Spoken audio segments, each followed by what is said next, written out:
Bonjour tout le monde. Voilà, je voulais vous montrer ma tête depuis un très bon moment, mais pour une raison ou une autre, j'osais pas, ou je trouvais que c'était peut-être pas une bonne idée, parce que c'est quand même choquant. C'est une tête de malade finalement.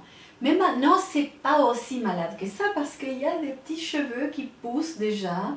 Aujourd'hui, j'ai vu qu'il y a quelques cils qui commencent à pousser, en tout cas, il y a 3. J'ai vu le début des 3 cils de ce côté. De ce côté, je vois rien. Alors, et puis les sourcils, ils commencent à se peupler. Donc, je commence à renaître, à revivre avec les cheveux aussi. Et voilà. Donc aujourd'hui, je vous montre tel que je suis, en nature. Et, et puis, je suis aussi très contente parce que, bon, très contente. Il faut encore un peu de patience avec les cicatrices. Elles ne ferment pas encore. J'étais mercredi dernier chez la doctoresse qui m'a opérée. Elle a dû recoudre. Et puis cette fois-ci, on va laisser les fils 2 semaines parce que ça ne ferme pas. Mais elle était très contente cette fois-ci. C'était la 3e fois qu'elle me cousait après l'opération, donc c'était pas non plus évident. Mais cette fois-ci, il y a eu du sang qui est sorti pendant qu'elle faisait de la couture. Et là, elle était très contente. Elle m'a dit, Lorena, quand il y a du sang, ça guérit. Et avant, c'est vrai, j'avais pas assez de sang qui sortait. Donc j'ai de l'espoir que maintenant, finalement, cette blessure va pouvoir fermer, parce que sinon... Oh.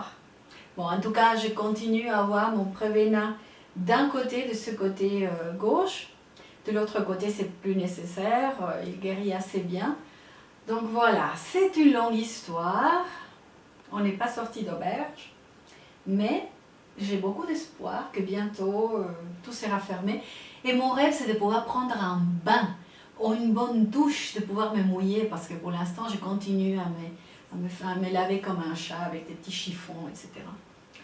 C'est pas ma joie. Mais bon, ce qui était ma joie ce week-end, j'espère que vous avez passé un très bon week-end. Moi, j'ai vu quelques amis qui sont venus de Genève et j'étais hyper contente de les voir. Ça faisait de nombreuses années que je ne les voyais pas. Et donc, c'était super sympa.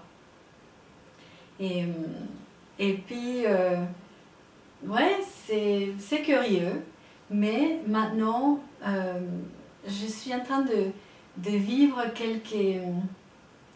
quelques moments où des fois j'arrive pas à nommer les émotions que j'ai.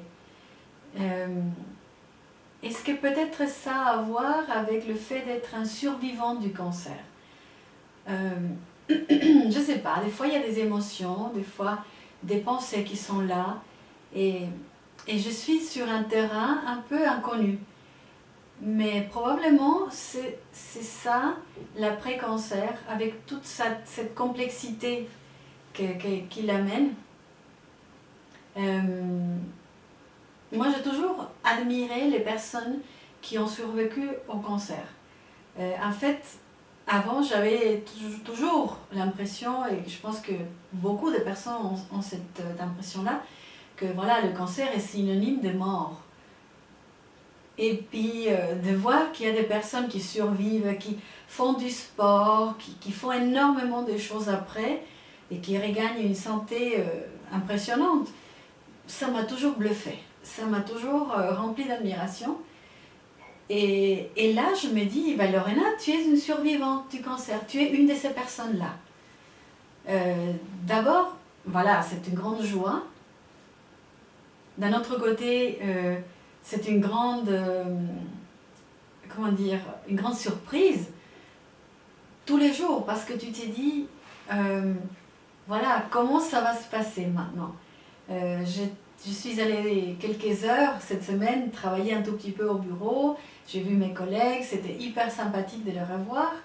Et après 2 heures, 2 heures et demie, je suis rentrée parce que j'en pouvais plus. Je me suis dit, waouh, comment je vais faire maintenant pour revenir à la vie normale? Après tous ces longs mois de m'occuper que de ma santé, de lutter contre cette maladie, etc. avec cette grande faiblesse et tout. Donc, je me dis, bon, bientôt, je vais recommencer à travailler, probablement à moins de temps qu'avant, pendant quelques semaines, mais voilà, il y a beaucoup d'inconnus. Et je pense que plus le temps passe, plus je vais pouvoir mieux comprendre, mieux je vais pouvoir comprendre ce qui se passe dans cet après-cancer, tout de suite après le cancer que je suis en train de vivre maintenant. Et je pense à un psaume, le psaume 13, où David, c'est lui qui l'a écrit, il va dire des choses, il va quelque part se plaindre, mais d'un autre côté, il va aussi trouver des mots d'espérance. Il va dire « Jusqu'à quand j'aurai des soucis et chaque jour le chagrin au cœur? Jusqu'à quand j'aurai autant de problèmes ?»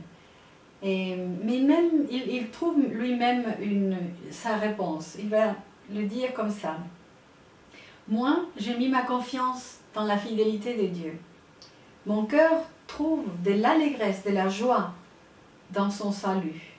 Je chanterai pour le Seigneur, car il m'a fait du bien. » Et c'est ça ce que je dis maintenant. C'était pas évident tout ce temps. C'était plein de moments que je préfère ne plus vivre, et j'espère sincèrement ne plus avoir à vivre. Mais d'un autre côté, le Seigneur m'a fait du bien. Il m'a fait énormément du bien avec beaucoup de choses. Et voilà, c'est avec cette pensée que je continue.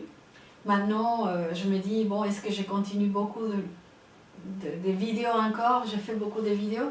Peut-être je ferai quelques semaines encore. Et après, je vous montrerai une fois par mois comment ça pousse les cheveux. Mais j'aimerais continuer à partager un peu cette histoire qui m'a fait du bien en 6 mois. Et j'espère qu'à vous aussi. Je vous souhaite une excellente semaine et à bientôt. Ciao, ciao.